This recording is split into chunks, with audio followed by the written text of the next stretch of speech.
오늘 함께 은혜를 나눌 말씀 보겠습니다. 창세기 32장 1절로 12절까지입니다. 창세기 32장 1절에서 12절 말씀까지 봉독해 드리겠습니다. 야곱이 그 길을 진행하더니 하나님의 사자들이 그를 만난지라. 야곱이 그들을 볼 때에 이르기를 이는 하나님의 군대라 하고 그 땅 이름을 마하나임이라 하였더라.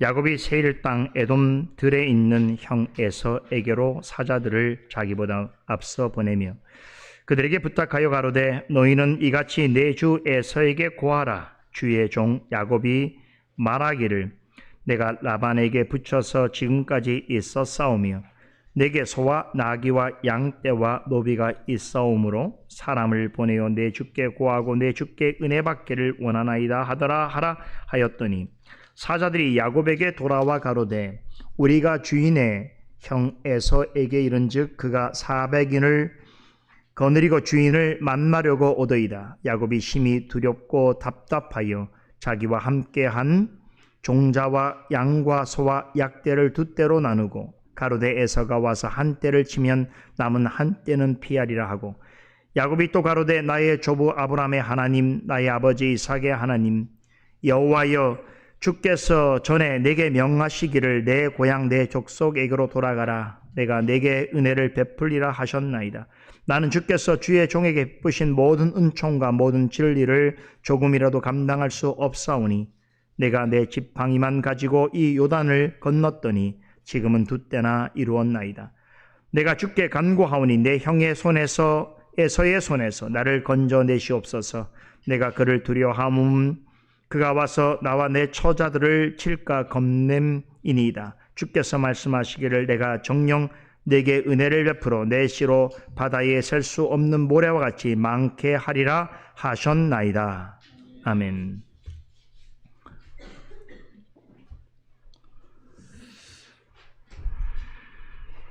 지난주에 살펴본 창세기 31장은 야곱과 라반이 20년간 함께 보낸 애증의 세월을 끝내고 완전히 헤어지는 이야기로 마무리되었습니다. 한 가지 흥미로운 점은 31장은 야곱이 조상들의 땅이자 고향인 가나안으로 돌아가는 내용으로 시작해서 마지막에는 야곱을 쫓아온 라반도 자신의 고향으로 돌아가는 내용으로 맞춰지고 있다는 것입니다.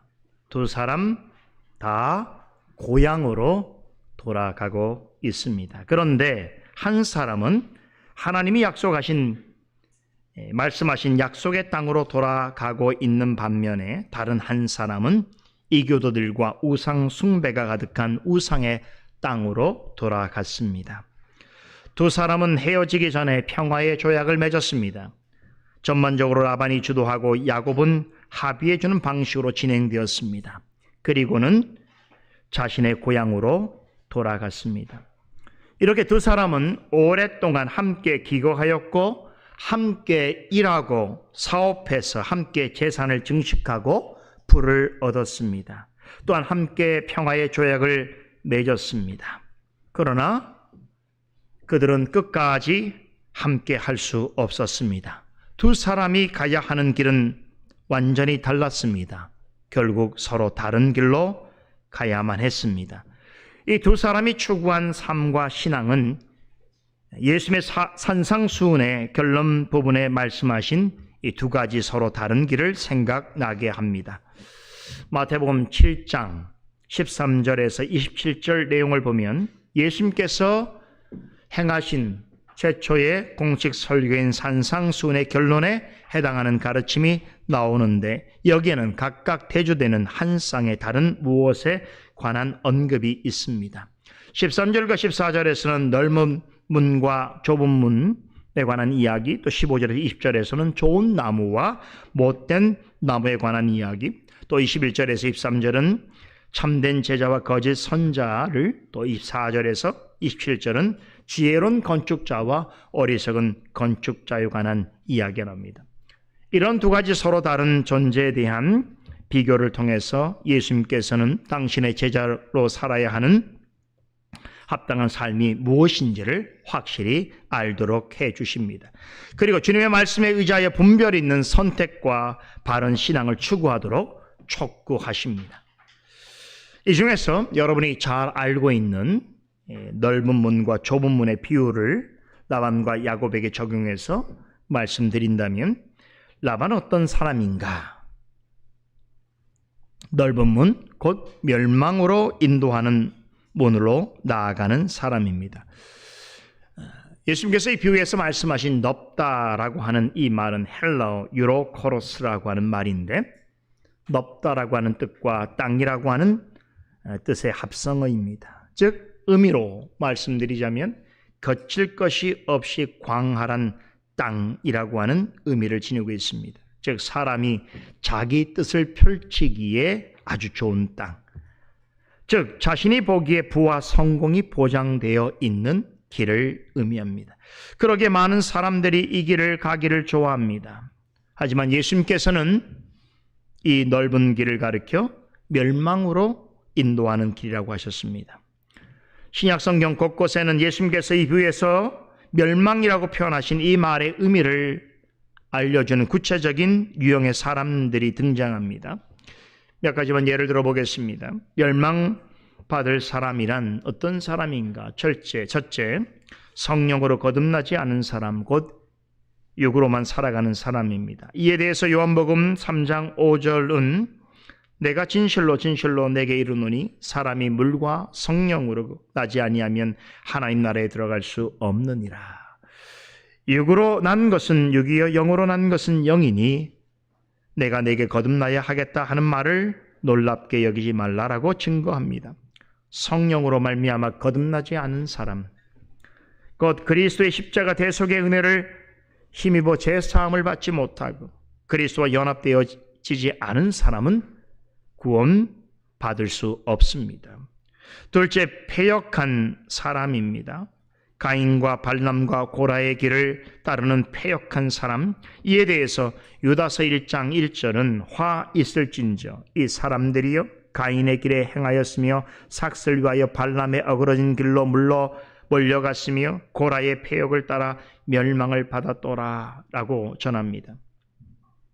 겉으로 보면 매우 종교적인 사람으로 보여지고 신앙 공동체에 속해 있는 것 같이 보이지만, 방금 언급한 이 구약 성경에 등장하는 세 사람, 가인과 발람과 고라, 이 사람들의 공통점이 뭡니까?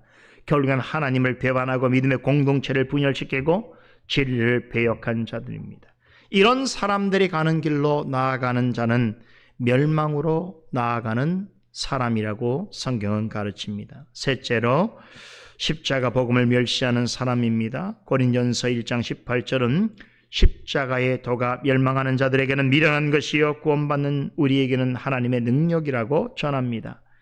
예수 그리스도의 십자가 복음과 그분에 의한 완전한 구속을 부인하고 조롱하면서 무슨 사람의 행위나 노력을 통한 구원을 얻기를 바라거나 내가 곧 길이요 진리요 생명으로 말씀하신 그리스도 외에 다른 무엇을 통해 구원 얻고자 하는 사람은 스스로 멸망의 길로 나아가는 자가 확실합니다. 넷째로 진리를 구하지 않고 사탄과 악한 영의 교계를 따르는 사람입니다. 이에 관해서 데살로니가 후서 2장 9절에서는 이같이 전합니다. 악한 자의 나타남은 사탄의 활동을 따라 모든 능력과 표적과 거짓 기적과 불의의 모든 속임으로 멸망하는 자들에게 있으리니 이는 그들이 진리의 사랑을 받지 아니하여 구원함을 받지 못함이라 라고 전합니다. 진리의 말씀보다 사탄이 나타내는 어떤 표적과 기적을 더 따르고 추구하며 불의한 속임을 더 따르는 사람은 그런 것들이 대단한 일로 보여질지라도 구원의 길에서 완전히 벗어나서 멸망의 길로 나아가는 것입니다. 다섯째, 하나님보다 돈을 더 사랑하는 사람입니다. 디모데전서 6장 10절에 이르기를 돈을 사랑함이 일만 악의 뿌리가 되나니 이것을 탐내는 자들은 미혹을 받아 믿음에서 떠나 많은 근심으로써 자기를 찔렀도다라고 합니다. 돈이 인생의 전부라고 믿고 그것만을 위하여 살아가는 사람, 곧 탐욕을 우상으로 섬기면서 마음 중심에 하나님을 두기보다는 세속적인 부와 성공을 인생의 최고의 가치로 여기며 살아가는 사람, 이런 사람은 결국에는 믿음에서 떠날 수밖에 없으며 구원의 길에서 멀어질 수밖에 없습니다. 여러분, 세상의 돈과 성공을 위해서 넓은 길로 가려는 사람들이 얼마나 많습니까? 특별히 우리가 사는 이 자본주의 사회에서는 그런 사람들은 오히려 칭찬을 받고 또 많은 사람들의 모범으로 제시됩니다. 그러나 우리 주님께서 뭐라고 말씀하셨습니까? 멸망으로 인도하는 문은 크고 그 길이 넓어 그리로 들어가는 자가 많도다라고 말씀하셨습니다. 지금 예수님께서 말씀하신 넓은 문, 곧 멸망의 길로 가는 사람들의 구체적인 예를 신약 성경에 나오는 말씀들을 통해서 잠시 살펴보았는데, 여러분 누가 생각나지 않습니까? 바로 라반입니다. 라반은 예수님께서 말씀하신 넓은 문, 곧 멸망의 길로 가는 자들의 전형을 보여주는 사람입니다. 그는 신이 없다고 하는 무신론자가 아닙니다. 종교와 신앙이 필요 없다고 말하는 불신자 또한 아닙니다. 외형으로 보면 그는 하나님을 믿는 자에 가깝습니다. 그는 야곱을 만나기 전부터 여호와 하나님을 알고 있었습니다. 야곱과 헤어지기 전에 맺은 조약에서 그는 여호와라고 하는 이름을 언급하면서 하나님께 호소하였습니다. 그랬던 것처럼 겉으로는 하나님을 믿는 사람처럼 보입니다. 그는 야곱과 함께 지내는 동안 그의 삶을 통하여 하나님의 실제를 목격했습니다. 야곱과의 독특한 관계 속에서 하나님이 주시는 많은 복을 받아 누리기까지 했습니다.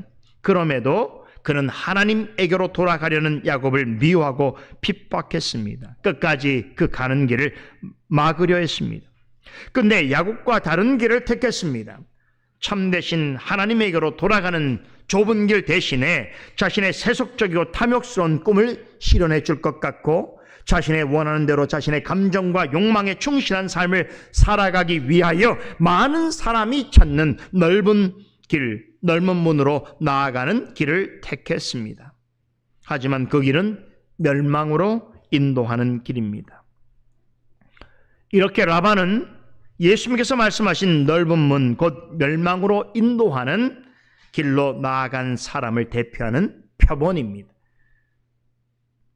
지난 시간에도 말씀을 드렸습니다만 창세기에는 그에 관한 기사는 31장 55절에 그가 고향으로 돌아갔더라라고 하는 구절을 끝으로 더 이상 언급되지 않습니다. 간혹가다 그의 이름이 구약 성경에 등장하기는 하지만 성경 그 어디에서도 그를 좋게 평가하지 않습니다. 하나님의 존재와 일하심에 대해서 충분한 증거를 받았고 하나님의 은혜를 실제로 맛보았음에도 넓은 길, 곧 멸망의 길로 나아간 이 라반은 흡사 히브리서 6장 4절에서 6절에 언급되어진 바로 그 사람, 한번 빛을 받고 하늘의 은사를 맛보고 성령에 참여한 바 되고 하나님의 선한 말씀과 내세 능력을 맛보고도 자신의 잘못을 깨닫지 못하여 회개할 줄 모르는 타락한 자, 바로 그런 사람을 떠올리게 합니다. 이런 사람은 하나님을 완전히 모르는 사람이 아닙니다. 히브리서 6장에서 말하고 있는 이 타락한 자는 실제로는 하나님을 믿는 사람이라고 평가될 만한 여러 가지 모습들을 가진 사람입니다. 그러나 그러한 많은 은혜와 능력을 힘입고 있으면서도 자신의 잘못을 깨닫지 못하여 회개할 줄 모르는 자, 곧 하나님 앞에 타락한 인생. 라반은 그런 사람을 대표하고 있습니다. 세상을 살아가는 동안 하나님의 자녀는 이런 사람들과 한동안, 때로는 오랫동안 같이 지낼 수 있습니다. 한 직장에서 일할 수도 있고 사업을 함께 할 수도 있으며 또 중요한 약속을 맺거나 조약을 체결할 수도 있습니다. 하지만 영원히 함께 할 수는 없습니다. 멸망으로 인도하는 문과 생명으로 인도하는 문 앞에서 반드시 헤어지게 되는 날이 옵니다. 지난주에 살펴본 야곱이 라반의 곁을 떠나는 모습은 참 구원의 길, 그 생명으로 인도하는 좁은 길을 가려는 사람, 이런 사람은 많은 사람이 찾고 원하는 넓은 길, 곧 멸망으로 인도하는 길로 나아가는 사람과 결국에는 함께 할 수 없다는 성경의 중요한 가르침을 아주 극명하게 전하여 주고 있습니다. 그런데 여기에는 한 가지 기억할 것이 있습니다. 야곱이 라반의 집을 떠나는 모든 과정은 하나님의 주권적인 개입과 섭리 가운데 이루어졌다는 사실입니다. 야곱을 라반의 집이 있는 하란으로 이끄신 분은 하나님이셨습니다. 그와 마찬가지로 하란을 떠나 아버지의 집이 있는 가나안 땅으로 돌아가게 하신 분도 하나님이십니다. 하나님께서는 야곱이 하란에 온 지 20년 만에 그의 집과 라반의 집을 완전히 분리시키셔서 야곱으로 하여금 모든 식솔과 가산을 이끌고 가나안으로 향하게 하셨습니다. 이로써 야곱의 집에 속한 모든 사람들은 세상적인 부와 성공을 추구하고 자신의 감정과 욕망에 충실하게 살아가는 라반의 삶으로부터 완전히 구별하셨습니다. 그리고는 좁고 협착하여 많은 사람들이 좋아하지 아니하고 찾지 않지만 그리하여 때로는 외롭고 힘들 수는 있지만 주님께서 약속하신 참된 영생과 구원이 있는 좁은 길, 곧 생명으로 인도하는 길로 이끄셨습니다. 지금부터 살펴보게 될 이 창세기 32장은 드디어 라반과 완전히 분리된 야곱이 하란에서 얻은 식솔과 가산을 이끌고 약속의 땅을 향해서 곧 예수님께서 말씀하신 좁은 길, 생명으로 인도하는 길로 나아가는 중에 경험한 일을 소개해 주고 있습니다. 야곱은 가나안으로 돌아가는 중에 두 가지 소식을 접합니다. 하나는 좋은 소식이고 다른 하나는 나쁜 소식입니다. 오늘 본문은 이 서로 다른 두 가지 소식을 접한 야곱의 이야기를 들려주고 있습니다. 놀랍게도 야곱과 그의 가족이 가나안을 향하여 가는 여정은 이 땅에서 하나님 백성으로 살아가는 모든 성도가 영원한 하나님 나라인 천국으로 향하는 영적 순례길을 예표하고 있습니다. 지상의 모든 성도는 영원한 하나님을 향하여 나아가는 도상에 있습니다. 이 길을 나아가는 중에 여러 가지 많은 일들을 마주하고 경험하게 됩니다. 좋은 소식을 들을 때도 있고 때로는 나쁜 소식을 접하게 되기도 합니다. 야곱의 인생은 이 점을 잘 말해주고 있습니다. 그의 인생은 이 땅에서 믿음으로 좁은 길을 나아가는 모든 성도의 삶을 축약하고 있습니다. 그의 인생 여정은 모든 성도의 삶과 신앙을 다양한 형태로 잘 대변해주고 있습니다. 오늘 본문에서 야곱은 가나안으로 향하여 나아가는 여정에서 좋은 소식과 나쁜 소식을 접하게 됩니다. 우리도 천국을 향하여 나아가는 영적 순례 중에 이와 비슷한 경우의 일들을 많이 경험하게 됩니다.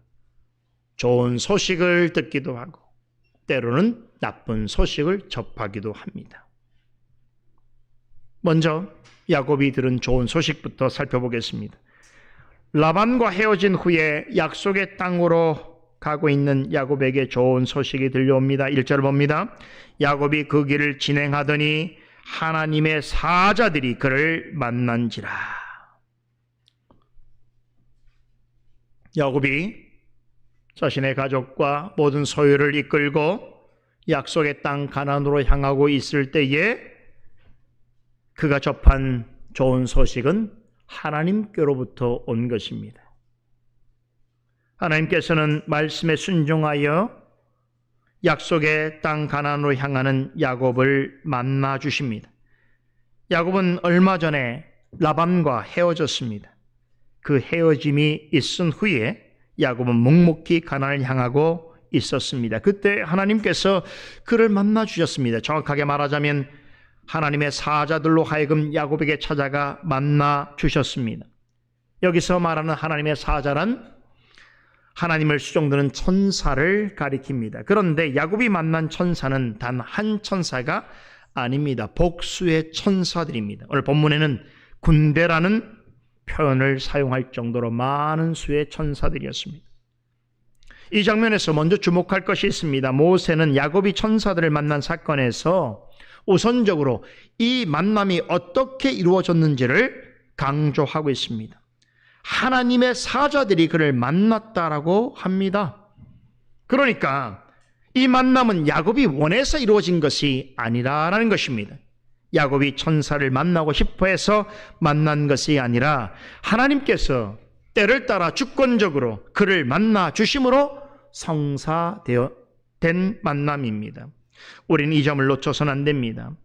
이 땅에서 천국을 향해 나아가는 성도에게 들려지는 좋은 소식은 빠짐없이, 예외 없이 모두 다 하나님으로부터 오는 것입니다. 성경이 기록되기 전에는 다양한 방식을 통해서 하나님의 사람들에게 좋은 소식이 전달되었습니다. 그러나 성경 기록이 완성된 후에는 주로 주님의 몸된 교회에 보배로운 선물로 주신 말씀의 직분자들을 통해서 주십니다. 특별히 바르게 해석된 말씀과 말씀의 본의를 잘 드러내는 설교와 교훈을 통해서 좋은 소식을 전달해 주십니다. 우리는 교회 강단에서 전달되어지는 설교와 교훈을 통해서 하나님을 만나게 됩니다. 또한 하나님과 영적으로 교통하게 됩니다. 이런 방식으로 이루어지는 하나님과의 만남을 통해서 약속하신 은혜와 복을 맛보며 안식과 평강을 누리게 되는 것입니다. 이처럼 하나님과의 만남을 위해서 우리에게 말씀 사역자를 주셨듯이 야곱과 만나 주시기 위하여서 하나님의 천사들을 보내셨습니다. 본문 1절에 하나님의 사자들이 그를 만난지라 라고 하는 이 표현에서 여러분, 만난지라 라고 하는 이 말은 참으로 뜻깊고 아름다운 개념을 내포하고 있습니다. 하나님께서 단지 그에게 자신을 보이셨다라고 말씀하지 아니하시고 하나님의 천사들을 통해서 그를 만나 주셨다라고 합니다. 여기에서 하나님과의 특별한 만남이 이루어집니다. 그렇다면 이 만남이 왜 뜻깊고 아름답다고 하는 것인가? 야곱은 오랜 세월 타향살이를 했습니다. 그리고 마침내 그 생활을 종지부짓고 가나안으로 돌아오고 있었습니다.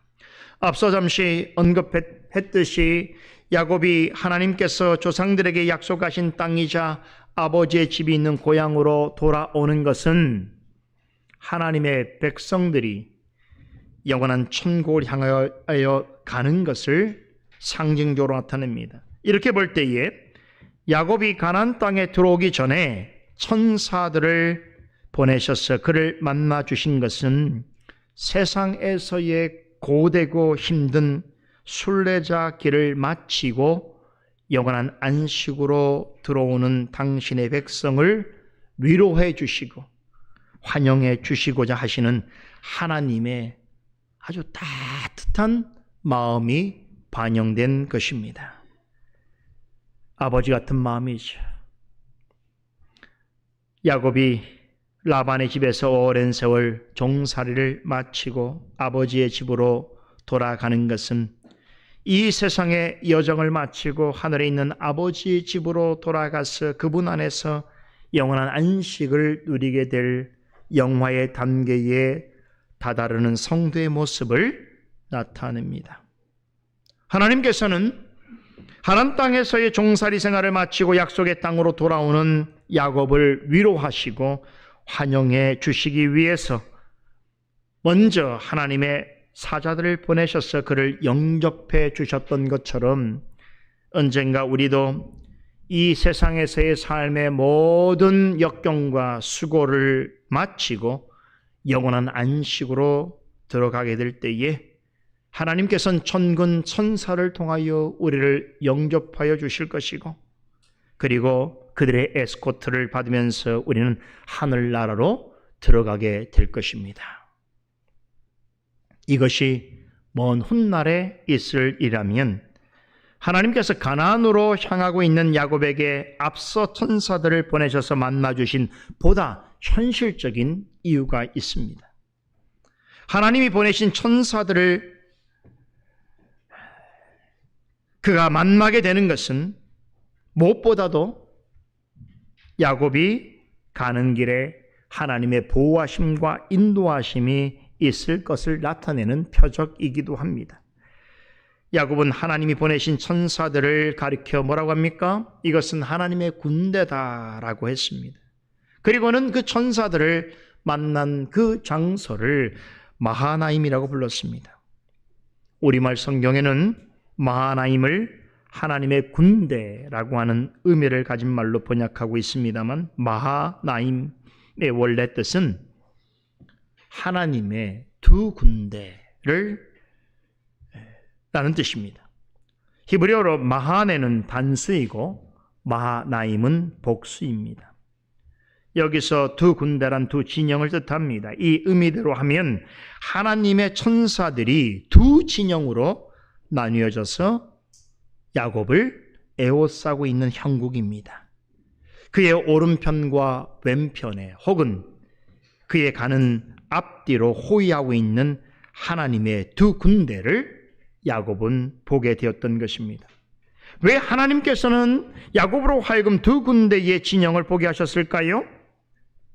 하나님의 말씀에 순종하여 가나안으로 돌아가는 야곱과 그의 가족을 마치 앞뒤를 호위하듯이 하나님께서 지켜주시고 인도하고 계시다는 것을 강조하기 위해서입니다.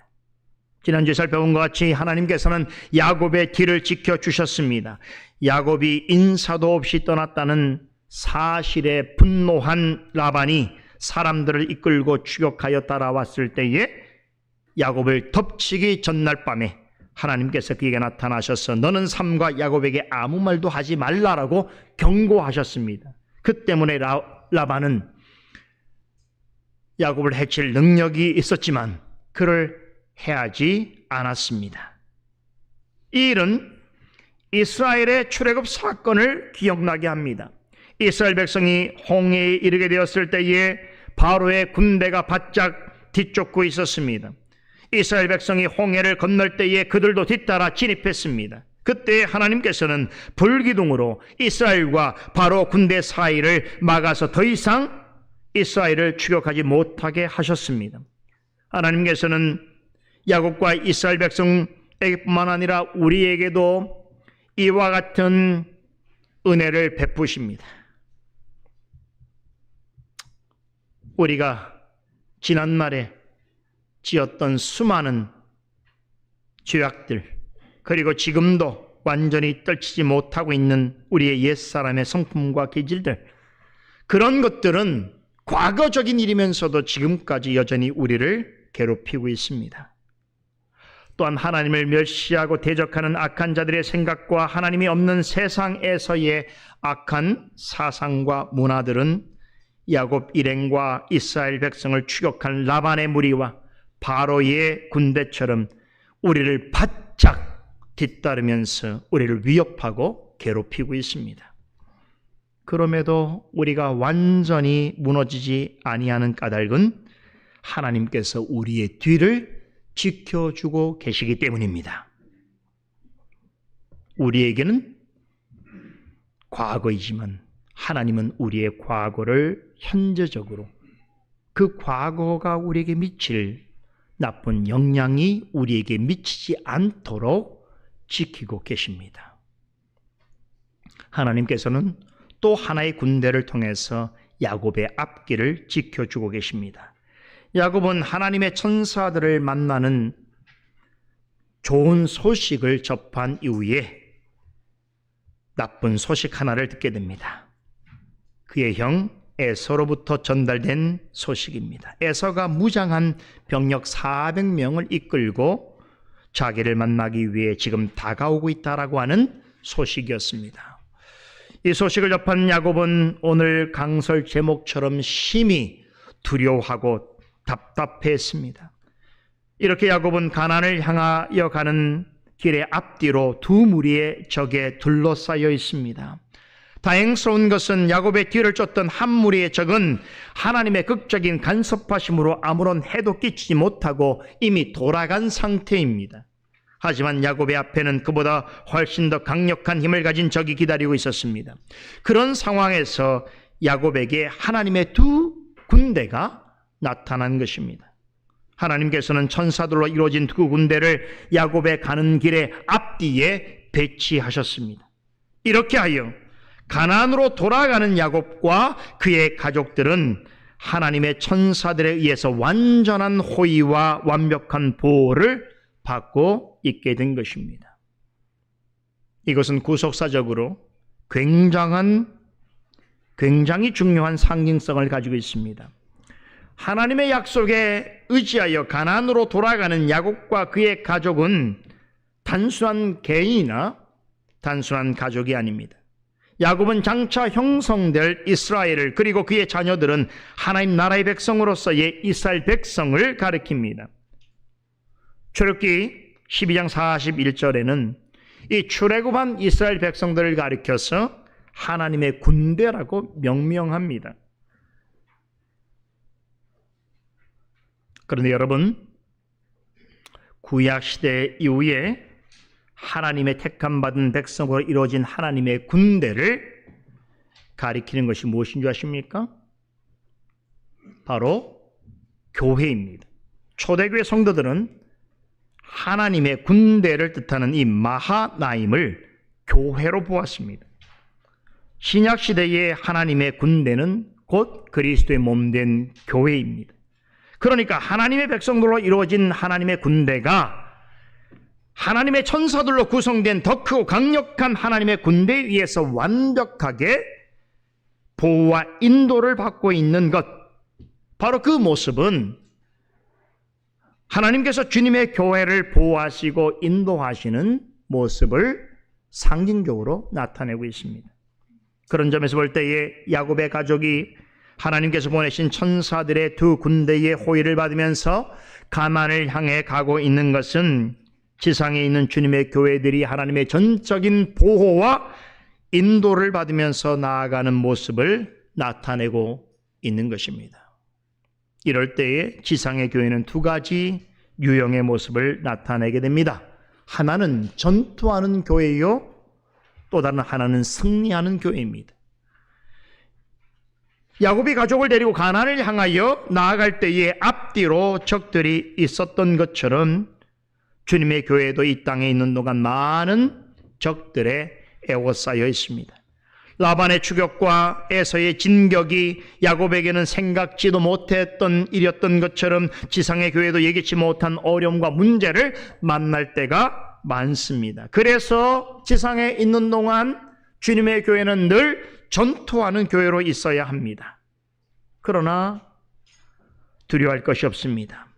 야곱의 여정 가운데 하나님의 군대가 함께 하였고 그의 가는 길을 앞뒤로 지켜주셨듯이 하나님의 군대인 교회는 반드시 승리하게 되어 있습니다.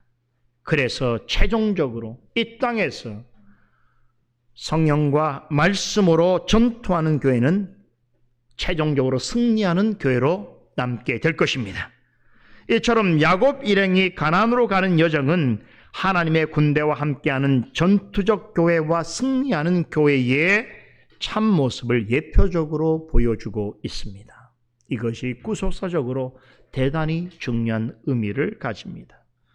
본문에서 야곱이 가나안으로 가는 중에 하나님의 군대라 일컫는 하나님의 천사들을 만난 일이 우리에게 또 생각나게 하는 또 한 가지 중요한 사건이 있습니다. 바로 그 유명한 창세기 28장에서 우리가 보았던 베델에서의 사건입니다. 이 두 사건은 여러 가지 면에서 비교됩니다. 우선 두 사건은 야곱이 가나안을 떠날 때, 그리고 가나안으로 돌아올 때 그 이야기의 서두에 소개되고 있다는 점에서 공통점이 있습니다. 가나안을 떠날 때, 가나안으로 돌아올 때에 이 두 가지 이야기는 각각의 이야기의 서두에 있습니다. 또한 이 두 이야기 모두에서 야곱은 하나님께서 보내신 천사들을 만나게 됩니다. 그리고 야곱은 그들과 만난 일을 기억하면서 각각 그곳을 뭐라고 이름 짓습니까? 창세기 28장에서는 하나님의 집이라는 뜻의 베델이라고 명하고, 그리고 오늘 창세기 32장에서는 하나님의 두 군대라고 하는 뜻의 마하나임이라고 이름 짓습니다. 여러분, 이 이름 짓는 방식이 매우 유사합니다. 야곱은 베델에서 하늘에서 땅까지 놓인 사다리를 보면서 이는 다름 아닌 하나님의 집이여 하늘의 문이라고 하였던 것처럼 이 마하나임에서 만난 천사들을 향하여서는 이는 하나님의 군대다라고 하였습니다. 하나님의 집과 하늘의 문과 하나님의 군대는 다른 표현이지만 언약적 관계의 관점에서 보자면 시는 같은 개념을 가지고 있습니다. 하나님께서 아브람과 이삭과 야곱에게 공통적으로 주셨던 말씀이 있습니다. 그것은 내가 내 자손을 많게 할 것이며 너와 내 자손으로 인해 복을 얻게 하실 것이며 그러하기 위하여 내가 너와 함께 할 것이며 너를 이끌어 약속의 땅으로 이끄시겠다는 약속, 바로 그것입니다.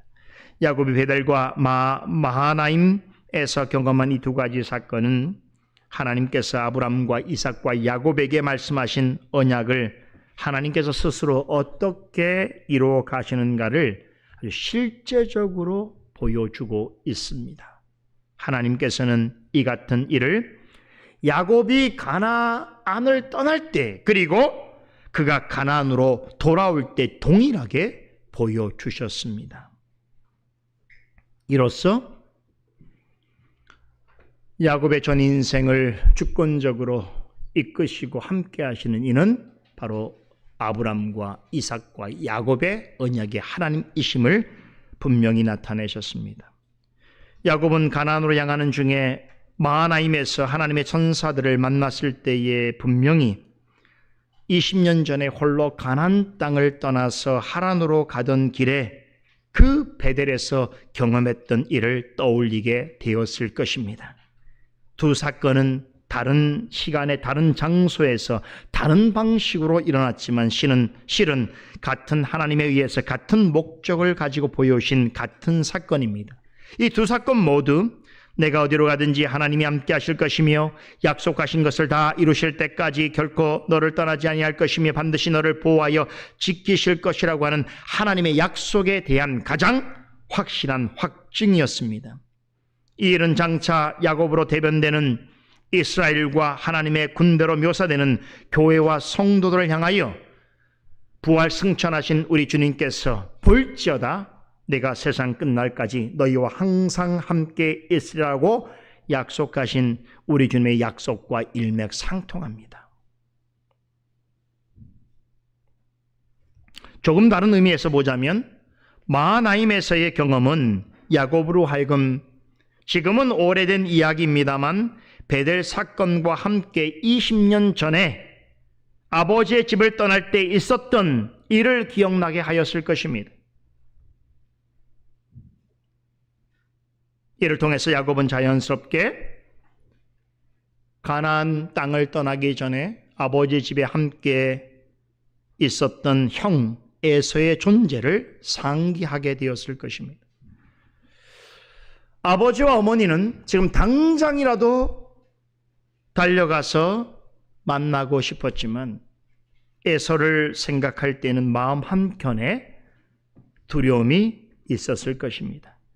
야곱은 가나안으로 향하는 중에 에서가 세일 땅 에돔이라고 하는 곳에 거주하고 있다는 소식을 듣게 됩니다. 그것을 본문 3절이 전합니다. 모세가 여기서 에서를 소개하고 있는 이 표현과 방식을 우린 조금 주목해 볼 필요가 있습니다. 세일 땅 에돔들에 있는 에서라고 소개하고 있습니다. 이 세일은 거칠다는 뜻입니다. 에돔은 붓다라고 하는 말입니다. 에서는 붉은 털이 가득한 거친 사람이라고 하는 뜻입니다. 그런 그가 여전히 안정된 집에 있는 것이 아니라 들사람처럼 들에서 지내고 있다는 것은 무엇을 말해줍니까? 에서는 20년이 지났지만 여전히 하나님의 언약과는 상관없는 방식으로 살아가고 있음을 말해주고 있습니다. 그는 야곱이 가나안을 떠난 후로도 하나님 밖에 있는 사람처럼 자기 멋대로 자기의 것을 추구하면서 살아가고 있었던 것입니다. 야곱처럼 변화된 것이 아니에요. 자기 방식으로 지금도 살고 있어요. 그런 그였기 때문에 야곱의 입장에서는 그를 다시 만난다는 것은 두려움을 주는 일이 아닐 수 없었던 것입니다.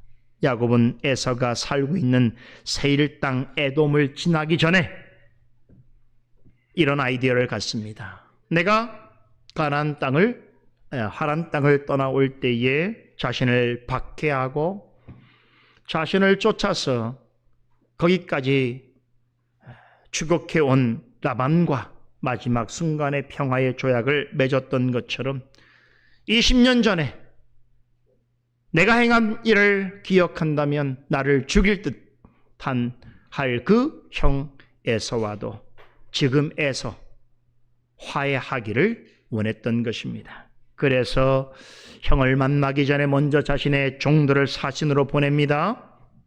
그리고 그의 마음을 조금이라도 달래려고 애를 씁니다.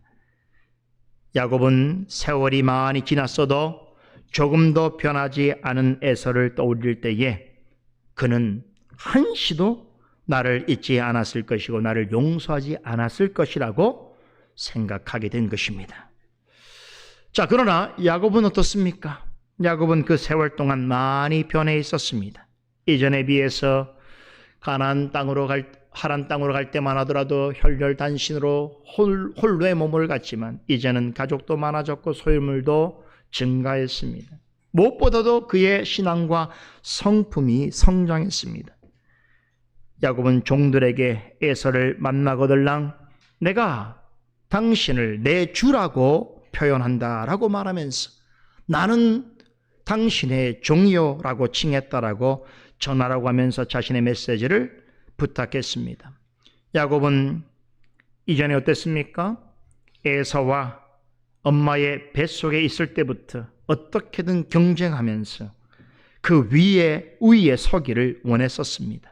그런데 하란에서 20년의 세월을 보내는 동안 야곱은 많은 시련과 연단의 과정을 통해서 그는 많이 내적으로 성숙해졌습니다. 야곱은 그런 태도로 에서에게 자신의 마음이 잘 전달되기를 바랬습니다. 뿐만 아니라 야곱은 하나님의 약속이 이미 자신의 삶을 통하여 많은 부분에서 성취되었다는 것을 알고 있는 이상 더 이상 이전처럼 그와 같은 태도로 에서를 대할 필요가 없었습니다. 그럴 때 어떤 마음이 들까요?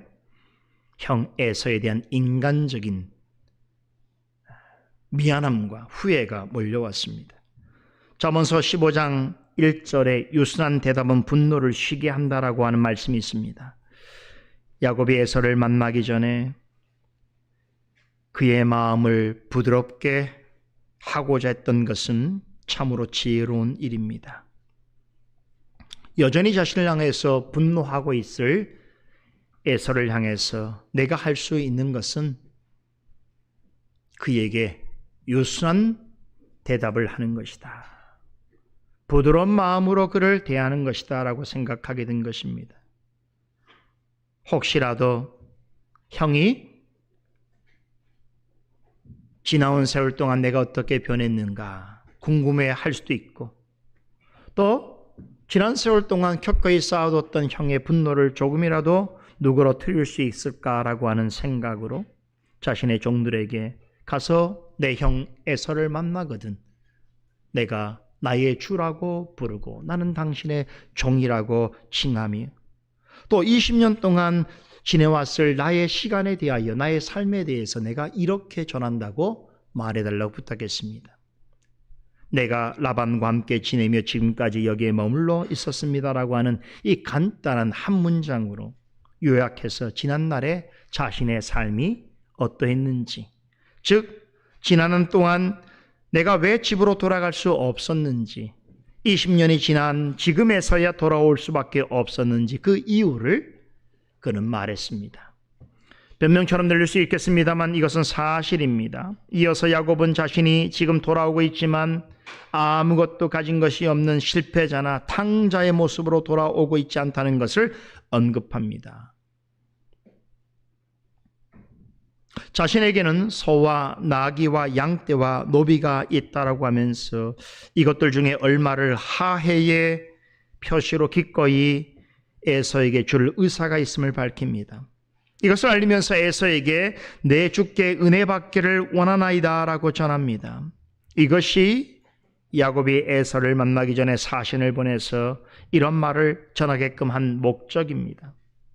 이 한마디로 야곱은 지난날에 형 에서에게 잘못한 일들에 대하여 사과하고 진심으로 용서를 구하고자 하고 있습니다. 혹자는 야곱의 이런 태도에 대하여서 또다시 에서를 속이려고 하는 그런 술책이라고 해석하는 이들이 있습니다만 저는 그렇게 생각하지 않습니다. 야곱이 에서를 내 주라고 부르면서 내 주께 은혜 받기를 원하나이다라고 하는 이 말은 정말 그의 진심입니다. 이것을 어떻게 알 수 있는가 하면 우리가 다음에 살펴보게 될 창세기 33장에 보면 야곱이 드디어 에서를 대면하는 장면이 나오는데 그때에 야곱이 이 말을 3번이나 반복해서 또 언급합니다. 정말로 자신이 그렇게 생각한다라고 고백합니다. 야곱은 20년 만에 다시 만날 형에게 호의를 구하였을 뿐만 아니라 과거에 자신이 잘못한 일에 대해서 너그러이 용서해 주기를 간절히 바랬습니다. 다시 말씀드리지만 지금의 야곱은 지난날의 야곱이 아닙니다. 새 사람이 되었습니다. 어떻게 야곱은 옛사람에서 새 사람이 될 수 있었습니까? 형을 속이고 가나안을 떠나서 하란 땅으로 도망가던 중에 베델에서 하나님을 새롭게 만난 이후로부터 해서 하란에서 20년 동안 지내는 그 세월 동안 그는 많은 고난과 연단을 통해서 낮아졌고 겸손해졌습니다. 언제나 함께 동행해 주시는 언약의 하나님에 대하여 알아가고 체험하는 과정 속에서 하나님의 성품을 가진 자로서 성숙해졌습니다. 사실은 하나님께서 그를 그렇게 만드셨습니다. 그로 인해서 20년 만에 다시 만나는 에서에게 나의 주라고 부르면서 내 주께 은혜 받기를 원하나이다라고 정중하게 구할 수 있었던 것입니다. 이때 야곱은 또 이런 생각을 하였을지도 모릅니다. 가나안 땅에 들어가기 전에 말씀하신 약속의 땅에서 이제 새로운 마음가짐으로 언약 백성으로서 살아가려면 과거의 자신으로 인해서 발생한 문제는 어떻게든 풀고 또 잘못한 사람에게는 용서를 구하고 그와 더불어 화해를 해야 하겠다라고 다짐했을 수 있습니다. 우리에게도 그런 마음이 있죠.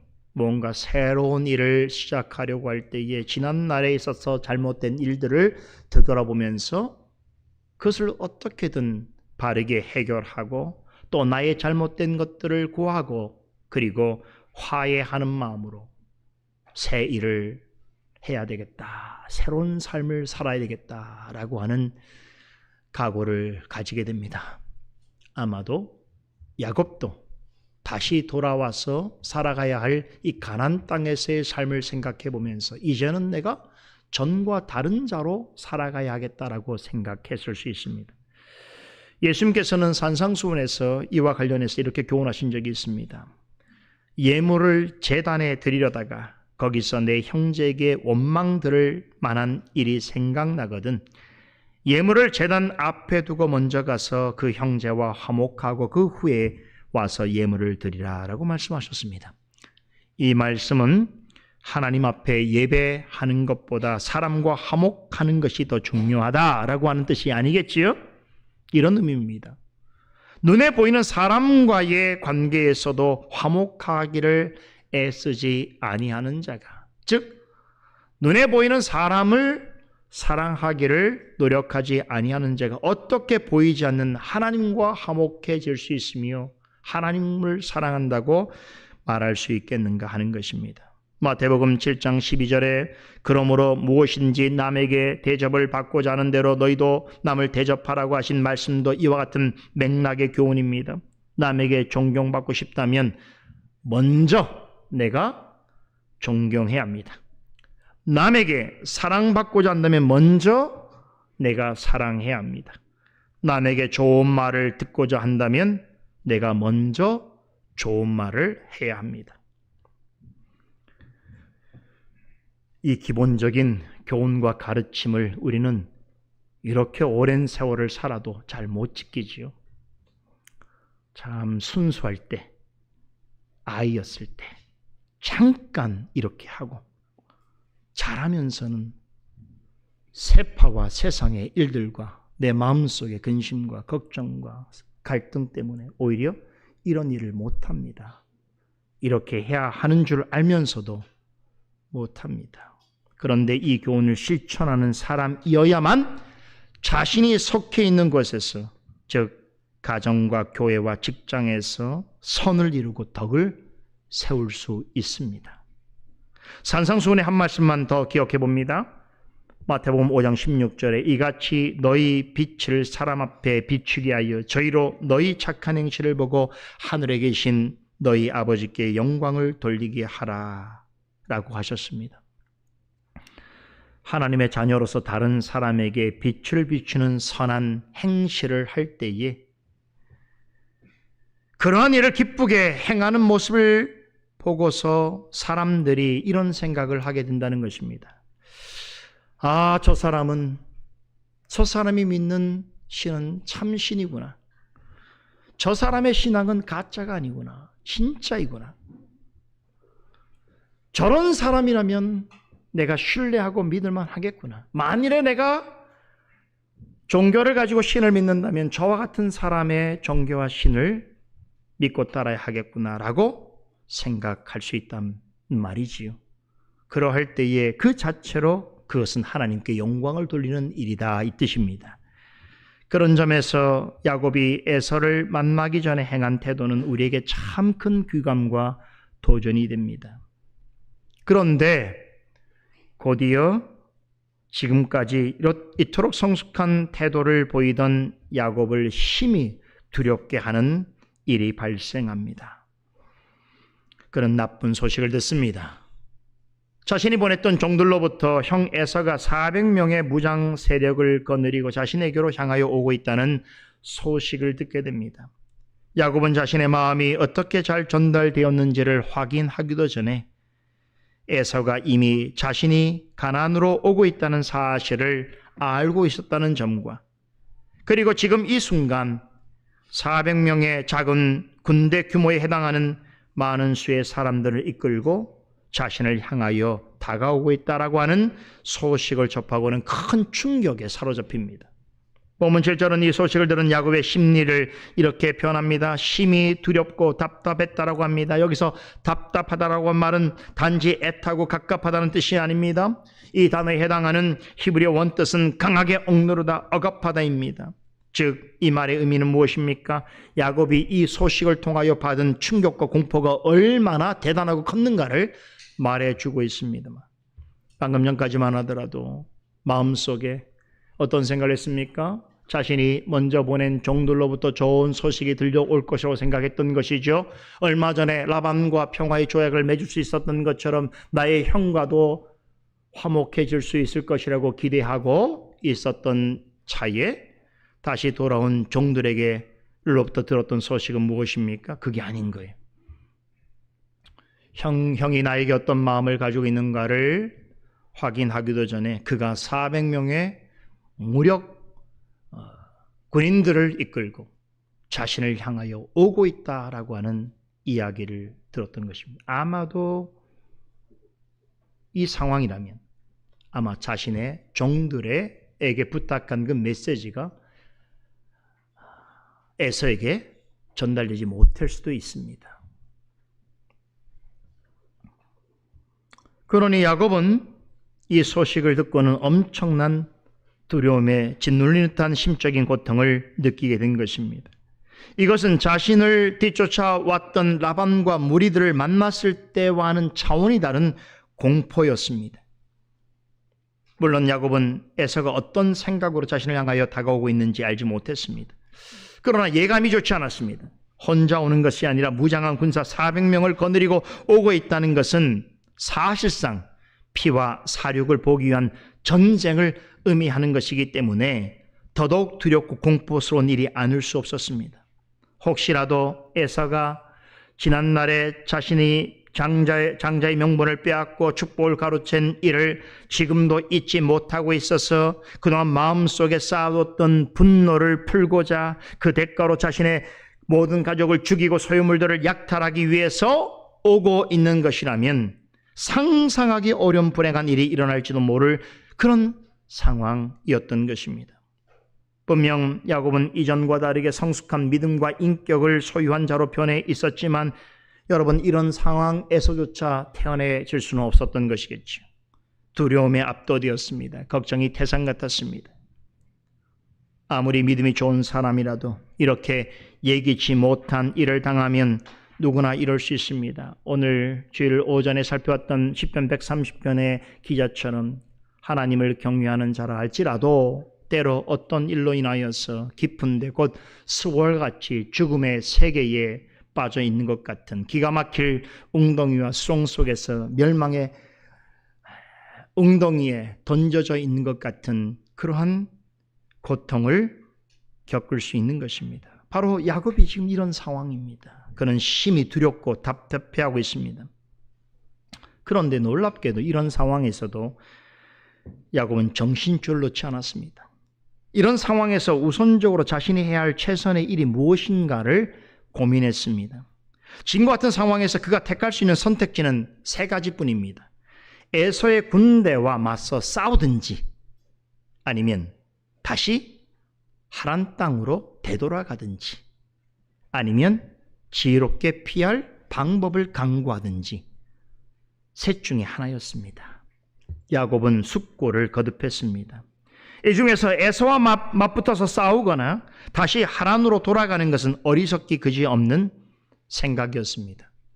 맞붙는 것은 말할 것도 없고요. 왜 돌아가는 일이 어리석은 일입니까? 얼마 전에 라반과 함께 맺은 조약의 내용이 무엇입니까? 다시는 우리가 서로의 영역을 침범하지 말자는 것입니다. 그럴 때는 전쟁이 일어나는 것이에요. 다시 돌아갈 길이 테러가 없어진 것이 이런 상황에서 앞으로도 갈 수 없고 뒤로도 갈 수 없는 상황. 그가 선택할 수 있는 것은 만약에 이로 인하여서 발생할지 모를 최악의 피해를 줄이는 방법을 선택하는 것이었습니다. 그래서 지금까지 자신과 동행한 사람들과 짐승떼를 두 무리로 나눕니다. 왜 그렇습니까? 혹시라도 에서의 군대가 와서 한 무리를 치게 된다면 최소한 다른 무리는 도피할 수 있는 시간적인 여유를 가질 수 있다라고 판단했기 때문입니다. 이것은 그가 족장으로서 또한 가장으로서 행할 수 있는 최선의 선택이었습니다. 이렇게 함으로써 혹시라도 있을 수 있는 피해를 최소화하기를 바랬습니다. 이렇게 야곱은 크나큰 심적인 고통과 두려움에 휩싸여 있는 중에서도 족장과 가장으로서의 현재의 상태에서 자신의 가족과 소유물을 가장 효과적으로 방어하고 혹시나 있을지 모를 피해를 가장 최소화할 수 있는 최선의 방법을 강구했습니다. 우리는 이 장면에서 다시금 야곱의 성숙한 신앙을 보게 됩니다. 야곱은 에서가 400명의 군대를 이끌고 자신에게로 오고 있다는 소식을 들었을 때 무척이나 불안해하고 두려워했습니다.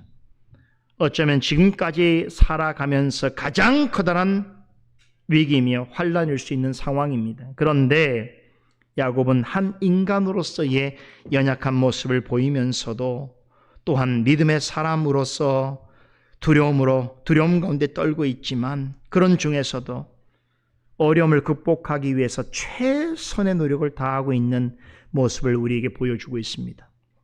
야곱은 이 모든 일이 자신의 잘못으로 비롯된 것임을 인정하고 그 대가로 주어진 것이라고 한다면 비록 자신은 불안하고 두려울지라도 자신의 책임으로 생각하고 담담히 받아들여야 되겠다라고 하는 생각을 가지면서 그러면서도 혹시라도 발생할지 모를 위험과 피해를 어떻게든 최소화하고 예기치 못한 위기 상황을 잘 극복하고 지혜롭게 벗어나기 위해서 나름 최선의 노력을 다합니다.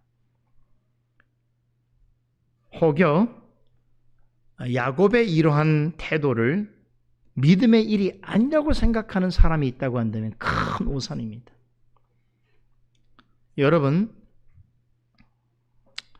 야곱이 지금 당장 만약에 있을 줄 모를 앞으로의 사태를 생각하면서 한 사람의 가장으로서 또 전체 집안의 족장으로서 가장 우선적으로 자신이 해야 할 일이 무엇인지를 숙고한 후에 자신이 해야 할 일에 대해서 최선을 다하고 있는 것, 이 역시 믿음으로 행하는 일입니다. 이것은 결코 비난해야 될 일이 아닙니다. 그러나 한 가지 우리는 기억해야 됩니다. 이러한 노력이 하나님의 능력을 대신할 수는 없습니다. 야곱이 아무리 이를 잘 계획하고 용의 주도함으로 대책을 마련한다고 하더라도 하나님의 도우심이 없으면 모든 일이 헛수고가 될 수밖에 없습니다. 조금 늦은 감이 있지만 야곱은 그 사실을 깨닫습니다.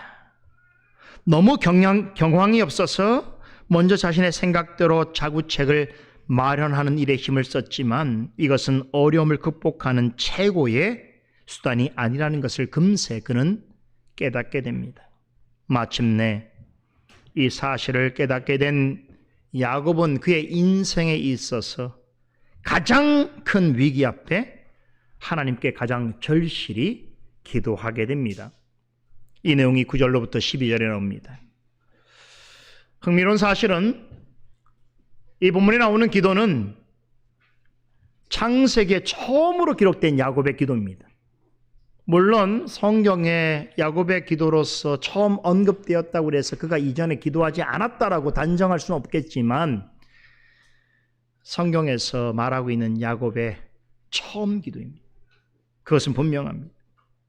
그리고 창세기 전체를 통틀어서 한 개인이 하나님께 드린 기도 중에 가장 긴 기도의 내용입니다. 그게 야곱의 입을 통해서 지금 고백되어지고 있습니다. 놀라운 사실은 이 야곱의 기도는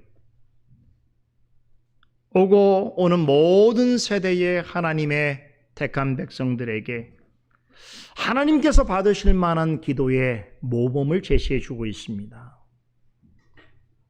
특히 하나님의 자녀로 살아가면서 두렵고 답답한 일을 만나게 될 때에, 죄로 인해서 심히 불안하고 괴로울 때에, 예기치 못한 큰 어려움과 곤란한 일을 만나게 되었을 때에 어떻게 기도해야 하는지, 어떻게 기도해야 하나님께서 기뻐 받아주시는지에 대하여서 아주 중요한 몇 가지 기도의 원칙을 우리에게 가르쳐주고 있습니다.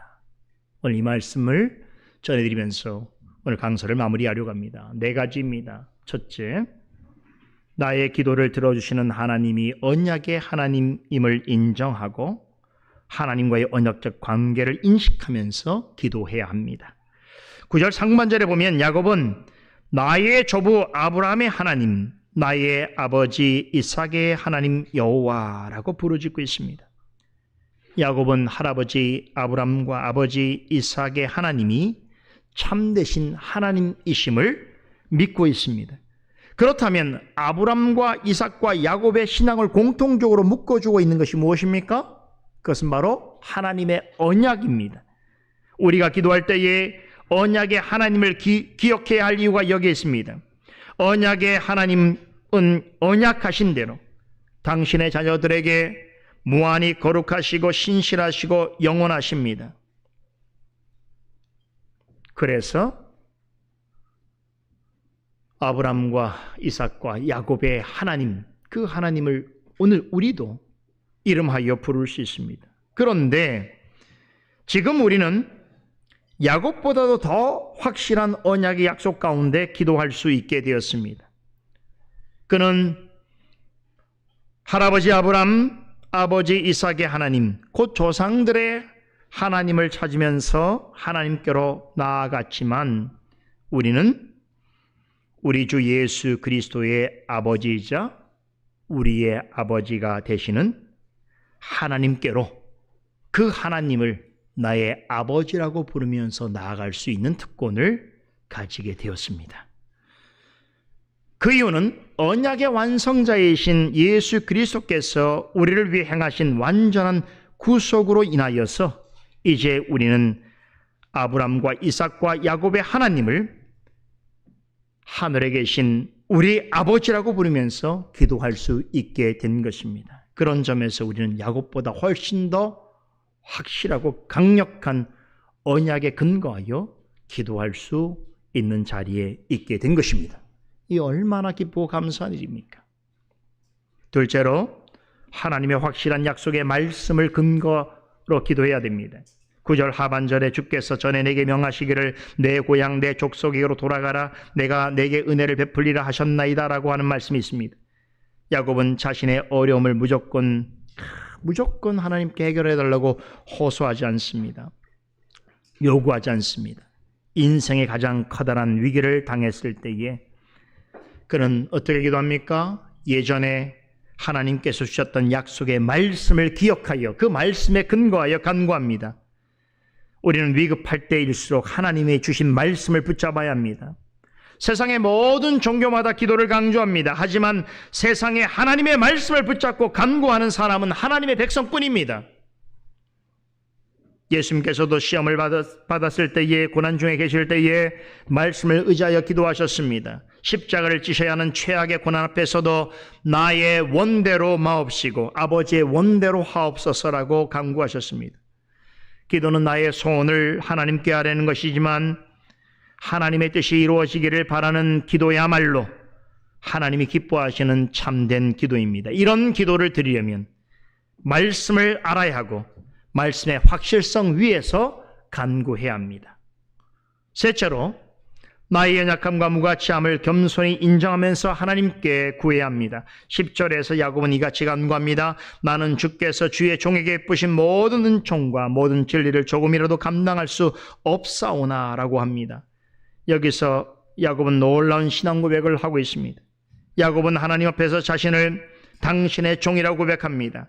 하나님 앞에서 자신은 하찮고 무가치한 존재임을 인정합니다. 그렇게 하나님과 관련된 일에 있어서 어떠한 점에서도 그는 자격이 없고 자랑할 만한 것이 없는 무가치한 인생임에도 하나님께서는 모든 은총과 모든 진리를 곧 모든 은혜와 긍휼을 아낌없이 베풀어 주셨다는 사실을 알고 인정합니다.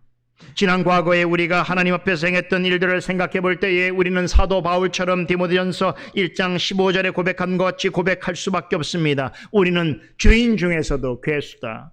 죄인 중에 우두머리 같은 자들이었다라고 말해야 합니다. 우리는 세리처럼 하나님 앞에 나갈 때마다 하나님이여 나를 불쌍히 여기소서 나는 죄인이로소이다라고 외쳐야 하는 죄인입니다. 우리가 앞서 살펴본 것처럼 야곱은 지금 과거에 비해서 많이 성숙해 있습니다. 라반과 조약을 맺을 때 보였던 것처럼 그는 매우 사려 깊고 믿음이 좋은 사람입니다. 형 에서를 대하는 모습에서 볼 수 있듯이 큰 두려움 중에서도 자신이 할 일을 먼저 생각하여 최선을 다하는 그런 성실한 신앙 좋은 사람으로 변모했습니다. 그런데 그런 야곱이라도 하나님 앞에서는 뭐라고 고백하고 있습니까? 나는 하나님께서 베푸시는 은혜를 맛보아 누리기에는 조금도 감당할 수 없는 자라고 고백하고 있습니다. 아무리 훌륭하고 위대한 사람이라도 하나님께서 베푸시는 가장 좋은 은혜를 받기에는 철저하게 무가치하며 하나님의 생각에는 한없이 미치지 못하는 그런 존재라는 사실을 인정해야 합니다.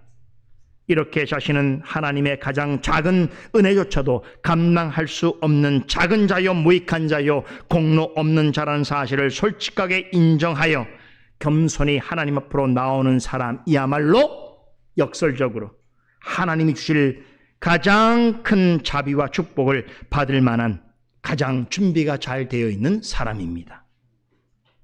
마지막 넷째로 자신이 처한 형편을 솔직하게 아뢰고 간절하게 구해야 합니다. 11절 봅니다. 야곱은 내가 주께 간구하오니 내 형의 손에서 에서의 손에서 나를 건져내시옵소서. 내가 그를 두려워하오면 그가 와서 나와 내 처자들을 칠까 겁냄이니다라고 간구합니다. 간혹 하나님께 자신의 어려운 현실을 그대로 고하기를 부끄러워하거나 심지어 귀찮게 생각하는 사람들이 있습니다. 야고보서 4장 2절에 보면 너희가 얻지 못함은 구하지 않기 때문이라 라고 하셨습니다. 우리는 기도해야 한다는 것은 알면서도 끈질기게 간절히 기도하지 않습니다. 조금 기도해 보고는 상황이 그대로인 것 같으면 금방 낙심합니다. 누가복음 18장에 보게 되면 그 불의한 재판장 비유가 나옵니다. 이 비유는 기도를 하더라도 얼마나 끈질기게 포기하지 않고 기도해야 하는가에 대해서 교훈하고 있습니다. 이 비유를 통해서 불의한 재판관이라도 반납 없이 찾아와서 도움을 구하는 자의 억울함을 풀어주는 것이 당연하겠거늘 사랑과 은혜가 풍성하신 우리 아버지 되신 하나님께서 어찌 당신의 자녀의 구하는 것에 귀를 기울이지 아니하시겠는가라고 하는 교훈을 전해주고 있습니다. 그러므로 항상 기도하되 하나님의 선한 응답이 있을 때까지 낙심하지 아니하고 기도하는 것이 중요한 것입니다. 아무리 사소하고 개인적인 일이라도 하나님의 도우심이 필요하다면 끈질기게 간절히 기도해야 합니다. 그렇게 기도하다 보면 놀라운 신앙의 변화를 경험하게 됩니다. 훨씬 더 높고 더 고상한 기도의 동기에 이끌리게 됩니다. 11절에 언급된 야곱의 기도를 보세요. 제 형 에서의 손에서 나를 건져 주옵소서. 형이 와서 나를 치고 내 아내들과 자식들을 죽일까 두렵습니다라고 그는 기도했습니다. 어쩌면 굉장히 개인적인 기도처럼 보일 수 있습니다. 오직 자신만을 위하여, 그리고 남편과 아버지로서 자신의 아내와 자녀들을 위한 기도처럼 생각될 수 있습니다. 우리는 이 기도에서 하나님의 나라나 하나님의 의와 같은 커다란 기도의 제목을 볼 수 없습니다. 그러나 야곱의 기도는 여기서 멈추지 않습니다. 마지막 기도 내용을 보세요.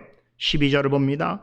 주께서 말씀하시기를 내가 정녕 내게 은혜를 베풀어 내 시로 바다에 셀 수 없는 모래와 같이 많게 하리라 하셨나이다라고 하는 기도로 마칩니다.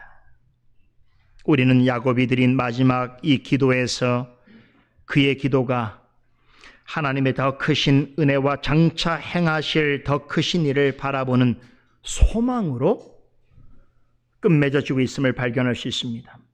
야곱의 기도의 출발점은 자신의 고난과 괴로움이었습니다.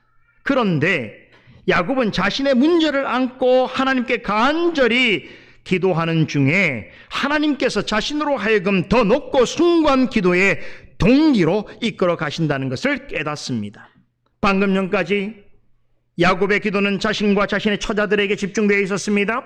그런데 12절에서는 설령 자신의 처자들이 에서의 손에 어떻게 된다 할지라도 하나님께서 일찍이 약속하신 바대로 자신의 자손을 바다의 모래와 같이 많게 해 주실 것이라고 하는 그 하나님의 약속은 변함이 없으며 반드시 그 약속을 이루어 주실 것이라고 하는 믿음을 가지고 고백하고 있습니다.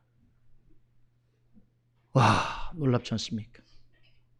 그가 하나님의 약속을 믿고 간절히 구하게 될 때에 개인적인 차원에서 신적인 차원으로 개인의 문제를 해결하는 차원에서 하나님께 영광을 돌리는 차원으로의 기도로 점점점 성숙게 되어지고 깊어지고 있는 것입니다. 성경에 처음 기록된 이 야곱의 기도는 우리 모든 성도들에게 하나님께서 받으실 만한 바람직하고 훌륭한 기도의 모범을 제시해 주고 있습니다. 특히나 어떤 일이나 사람 때문에 심히 두렵고 마음이 무거울 때에 하나님께서 어떤 기도를 들으시고 기뻐하신지를 분명히 가르쳐 주고 있습니다. 야곱의 생은 천국을 향해 나아가는 성도의 신앙과 삶이 어떠해야 하며 그 가는 길 가운데 겪게 되어지는 어려운 일들 앞에서 어떻게 간구해야 할지에 대해서 우리에게 좋은 예시로 귀한 교훈을 전해주고 있습니다. 사랑하는 성도 여러분, 우리 모두는 야곱처럼 약속하신 하나님의 천국을 향하여 나아가는 영적인 순례 과정 가운데 있습니다. 하나님께서는 우리가 알든 모르든 우리가 가는 길의 앞뒤에 하나님의 천사들을 보내셔서 우리의 가는 길을 완벽하게 보호하시고 인도해 주십니다. 그리하여 우리로 하여금 약속의 땅에 이르도록 함께해 주십니다. 이런 하나님을 야곱처럼 바라보고 의지하면서 나아가십시다. 기도하겠습니다. 거룩하신 하나님, 오늘도 우리에게 주신 창세기 말씀의 교훈을 통해서 우리에게 참으로 필요한 깨달음과 또한 마음의 확신과 결단을 할 수 있도록 도와주시니 감사를 드리옵나이다. 오늘 우리도 야곱과 같은 그의 가족과 같은 그러한 인생을 살아가고 있음을 깨닫게 되어집니다. 그러나 우리의 모든 인생 가운데 주권적인 섭리로 능력으로 은혜로 함께 하시는 그 하나님께서 우리를 지켜주신다는 사실을 믿고 확신하기에 불확실하고 불안하고 걱정과 근심이 가득한 이 세상의 삶을 하나님 바라보며 의지하며 담대히 나아가기를 원합니다. 주여, 우리의 가는 길을 지켜주시고 함께하여 주시옵소서. 하나님만을 바라보고 나아가는 그 삶 가운데 야곱 같은 인생의 결국을 우리가 만나게 될 줄로 믿사오니 하나님, 우리와 우리가 함께하는 교회 가운데 함께하여 주시옵소서. 감사드리며 예수 그리스도 이름으로 기도드리옵나이다. 아멘. 예.